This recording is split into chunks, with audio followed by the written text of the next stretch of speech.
بصوا يا جماعه، مش بسم الله ما شاء الله. البلد اتملت سودانيين، حتى الاطفال ما شاء الله في عز الساعه 1:30 اللي هو درجه الحراره 42. بصوا بيلعبوا ازاي. يعني الناس دي ما شاء الله جت وجابت الحر معاها. الناس دي جت وجابت الحر معاها يا رجاله. بص العيال في عز النار، الجو الواحد اصلا قاعد في التكييف ومش قادر، مش مستحمل، وهم الله اكبر قاعدين بصوا ضرب نار في الشارع بيلعبوا كوره الساعه 1:30. عندنا لعيبه الكوره بتلعب الساعه 8، بيقول لك اصل احنا بنتعب. ما شاء الله. بصوا اهو الواد قاعد على الكوره هناك اهو هيلعبوا.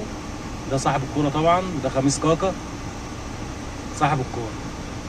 ده احمد فهمي السوداني، هو اكيد ما بيعرفش يلعب.